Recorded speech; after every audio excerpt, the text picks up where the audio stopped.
જય માતાજી મિત્રો, હું મનીષાબેન આપનું સ્વાગત કરું છું અમિધારાકિચનમાં। તો આજે આપણે બનાવશું ખસ્તા પડવાળી મસાલા પૂરી। આ પૂરી એકદમ સરસ બનશે અને એકદમ પડ છૂટા પડી જશે અને 1 મહિનો સુધી સ્ટોર કરી શકો એવી પૂરી બનીને તૈયાર થશે। તો ચાલો આપણે બનાવવાની શરૂઆત કરી દઈએ। તો પડવાળી અને ખસ્તી પૂરી બનાવવા માટે આપણે 500 ગ્રામ મેંદો લીધો છે અને આમ તમે વાટકીના માપથી જોવો તો 4 વાટકી જેટલો છે। તો હવે આપણે આ લોટને ચાળીને લીધો છે, તો આપણે એની અંદર હવે મોણ નાખવાનું છે। તો આપણે અડધી વાટકી જેટલું ઘી લીધું છે। આપણે ચમચીના માપથી જોઈએ તો 7 થી 8 ચમચી ઘી છે। તો આપણે આ બધું અત્યારે ગરમ કરવાનું છે। તો ઘીને ગરમ કરવા માટે મેં વઘારી લીધું છે, અથવા તમારી પાસે જો નાનું વાસણ હોય એ લઈ લેવાનું અને આપણે ઘીને ગરમ થવા મૂકી દઈશું। તો ઘી આપણું ગરમ થઈ ગયું છે ને ગેસને બંધ કરી અને આપણે ઘીને લઈ લઈશું। આ રીતના ઘી ગરમ કરવાથી તમે પૂરીમાં નાખશો ને તો એકદમ પૂરી નરમ બનશે। તો હવે આપણે મોણ છે બધું આની અંદર નાખી દઈશું।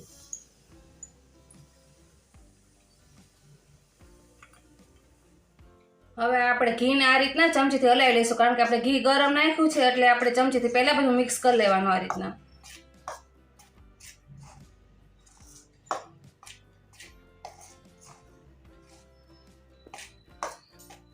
હવે આ બધા લોટને આપણે આ રીતના મસળી નાખશું ચોળીને, એટલે બધો લોટ છે આપણો ઘીમાં મસ્ત ચોળાઈ જાય।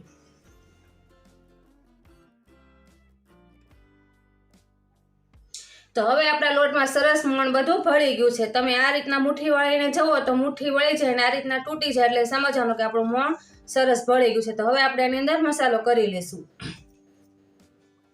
તો આપણે એની અંદર 1 ચમચી જેટલું મીઠું નાખશું, અથવા તો સ્વાદ અનુસાર મીઠું નાખી દેવાનું। 1 ચમચી આપણે કાળા મરી આવે અને મેં ખાંડી લીધા છે। આપણે તૈયાર જે લોટ આવે એકદમ ઝીણો આવે છે એટલે એ નહીં નાખવાનો, આપણે ખાંડીને જ નાખવાનો, એનાથી સ્વાદ બહુ જ સરસ આવશે આપણે પૂરીમાં। તો આપણે 1 ચમચી જેટલી મરી નાખશું। 1 ચમચી આપણે ચીલી ફ્લેક્સ નાખશું।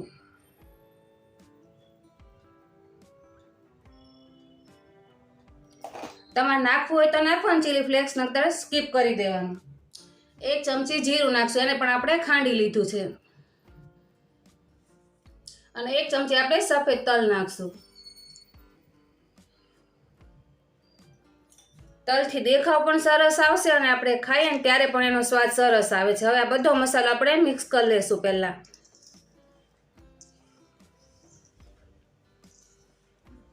આપણે બધો મસાલો મિક્સ કરી લીધો છે। હવે આપણે એમાં થોડું પાણી નાખી અને આને કડક લોટ બાંધી લેશું।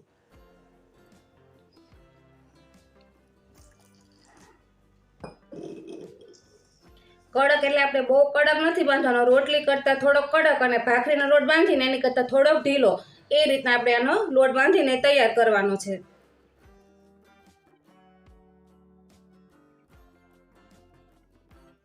તો લોટ આપણો બંધાઈ ગયો છે, આપણે આ રીતના બાંધીને તૈયાર કરવાનો છે। હવે આ લોટને આપણે એક પાટલી લઈને પહેલા એને મસળી લઈશું। હવે આ લોટને આપણે પાટલી પર મૂકીને આ રીતના લાંબો મસળી લઈશું।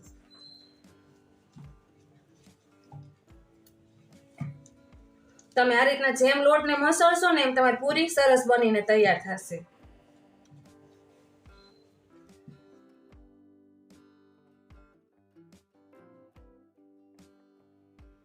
તો હવે આપણે પાટલી પર લોટને મસળી લીધો છે। જો તમે આ રીતના મસળશો ને એટલે આવો લોટ બનીને તમારો તૈયાર થઈ જશે।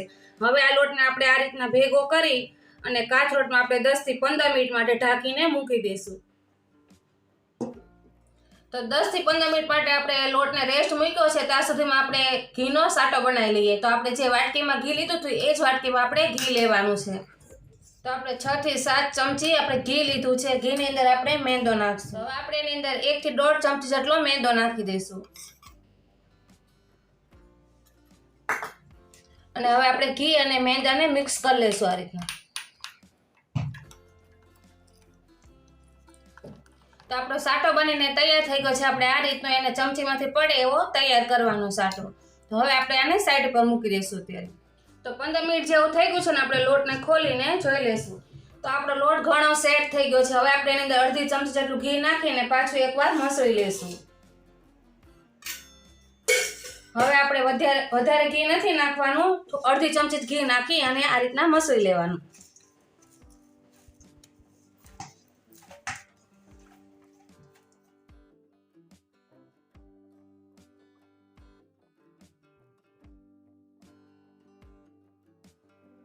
તો આપણે લોટને મસળી અને આ રીતના લુવા પાડી લીધા છે. મેં 8 આના લુવા પાડ્યા છે. તો હવે આપણે એની રોટલી વણી લઈશું. અને આ લોટને જેટલી આપણે રોટલી લુવો લઈએ ને એટલે આપણે લોટને ઢાંકી દેવાનો. એટલે આપણે એક લુવો લઈ અને આ લોટને ઢાંકી દઈશું. તો હવે આપણે એક વેલણ પાટલી લઈ અને આ લુવાને આ રીતના ગોળ ગોળ કરીને પેલા મસળી અને ગોળ કરી લેવાનો. હવે આપણે આની રોટલી વણી લઈશું મોટી.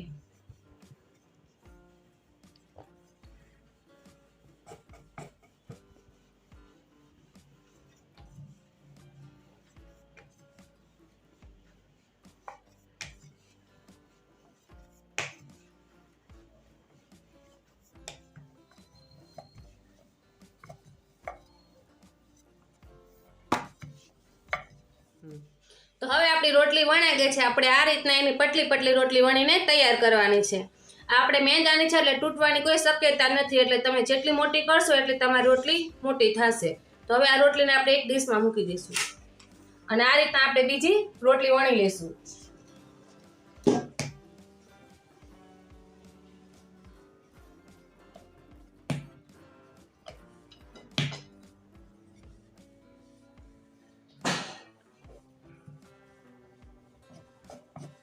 તો રોટલી આપણી વણાઈ ગઈ છે. તો હવે આપણે એની અંદર સાટો ચોપડી દઈશું.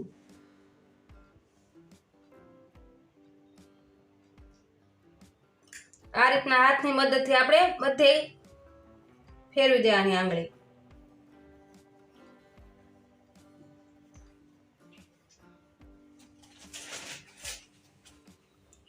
કોઈ પણ જગ્યા બાકી ન રહે એ રીતના આપણે એને લગાવી દેવાનું બધી સાટાને.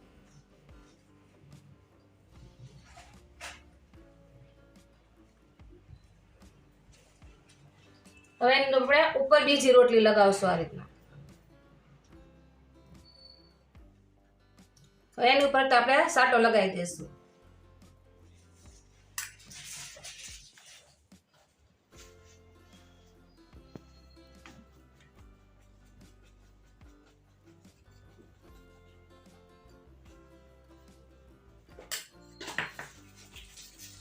હવે આપણે આ ચોથી રોટલી છે એને પણ લઈ અને લગાવી દઈશું ઉપર. આપણે 4 રોટલીનું આનું લેયર કર્યું છે.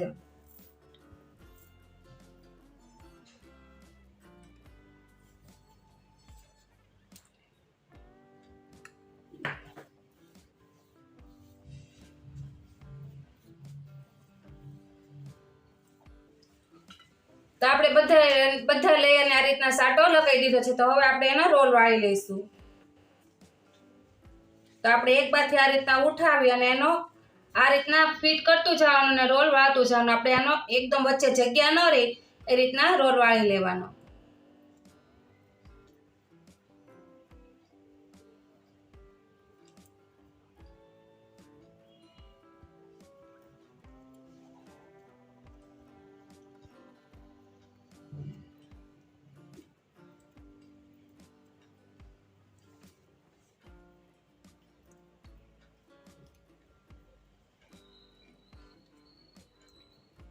તો આપણે એનો રોલ વાળીને તૈયાર કરી લીધો છે. હવે આપણે રોલ ખુલે ને એ રીતના આપણે ઉપરથી લઈને આ રીતના આપણે એને લાંબો કરી લેવાનો. હળવા હાથે લાંબો કરવાનો એટલે આપણે જે રોલ છે એ છૂટાઈ ન પડે અને આપણે આ જે રોલ છે એ લાંબો થઈ જાય.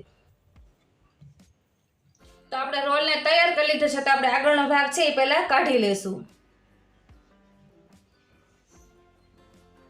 અને આપણે અડધા ઇંચના માપ જેટલાના લુવા પાડી લેશું.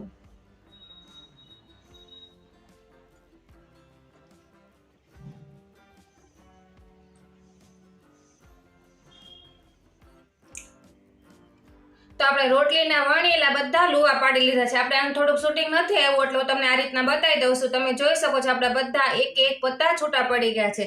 તો હવે આપણે આને થોડોક આ રીતના ગોળ શેપ દઈ અને આને આપણે આ અંગૂઠાનો જે આ બેઠેનો ભાગ આવે છે ને એનાથી થોડોક આ રીતના પ્રેસ કરી દેવાનો અને પછી આપણે એને વણી લઈશું. અને આને જ્યારે તમે વણો તો એકદમ હળવા હાથે વણવાની.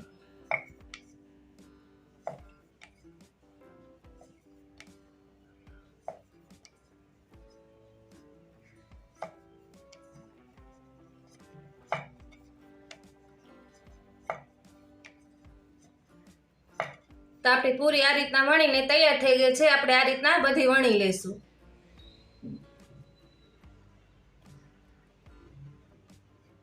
આપણે જ્યારે કાપીએ ને ત્યારે થોડાક લાંબા થઈ જાય છે લુવા, એટલે આ રીતના આપણે થોડોક એને ગોળ શેપ દઈ દઈએ એટલે આપણે પૂરી ગોળ વણાય. અને આ રીતના આપણે વણી લેવાની.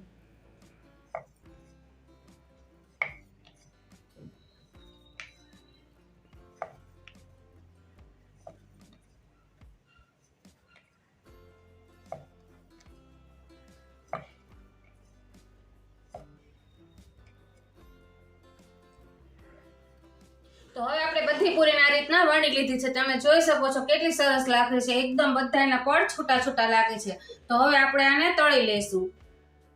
તો તળવા માટે આપણે એક પેનમાં તેલ ગરમ થવા મૂકી દીધું હતું. તો તેલને આપણે જોઈ લઈશું. પહેલા થોડોક લોટ નાખીને જોઈ લઈશું. તો તમે જોઈ શકો છો આપણું તેલ ગરમ થઈ ગયું છે. બસ આપણે આ રીતનું તેલ ગરમ કરવાનું છે. તો હવે આપણે આને કાઢી લઈશું.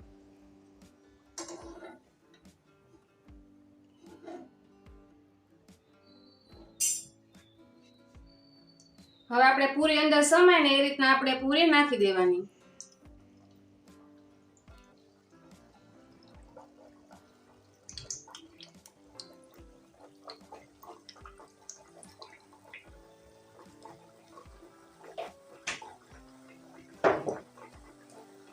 આ પૂરીને આપણે ધીમા ગેસે તળવાની છે. આપણે અત્યારે હલાવવા નથી. તળાશે એટલે જાતે જ ઉપર આવશે.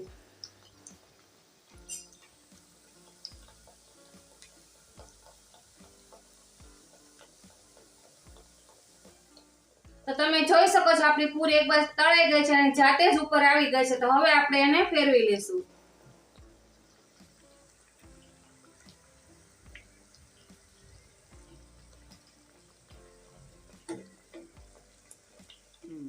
તો તમે જોઈ શકો છો આપણી પૂરી સરસ બનીને તૈયાર થઈ ગઈ છે. એકદમ પત્તાદાર બનીને તૈયાર થઈ છે. તમે જોઈ શકો છો કેટલી સરસ લાગે છે અને ખાવામાં પણ એટલી સરસ અને એકદમ પોચી બનશે. તો હવે આપણે આછો બદામી કલરની થાય ને એટલે આપણે એને તળીને કાઢી લેશું. અને કલર પણ સરસ આવી ગયો છે ને તળાઈ પણ સરસ ગઈ છે. તો હવે આપણે એને કાઢી લેશું.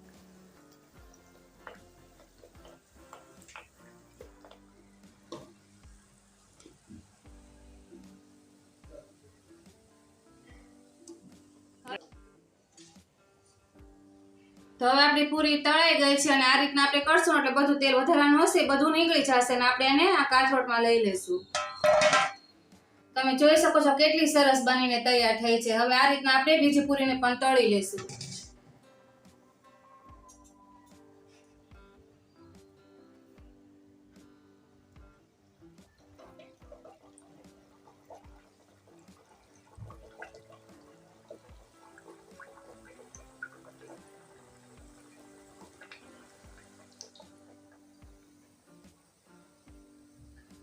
તો તમે જોઈ શકો છો આપણે બીજી પૂરી પણ આ રીતના તળી લીધી છે. હવે આ રીતના આપણે ધીમા ગેસે બધી પૂરીને તળી લેશું.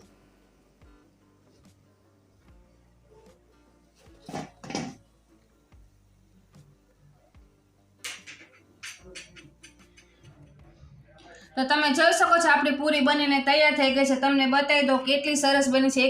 એક એક પડ છૂટા પડી ગયા છે અને તમે એકદમ આપણી પોચી રૂ જેવી બનીને તૈયાર થઈ છે. આ નાના મોટા બધાને ભાવે એવી બનીને તૈયાર થઈ છે. આ રેસીપી તમને સારી લાગે તો વિડીયોને લાઈક, શેર અને ચેનલને સબસ્ક્રાઇબ કરજો અને ફરી મળશું એક નવા વિડીયો સાથે. ત્યાં સુધી જય માતાજી.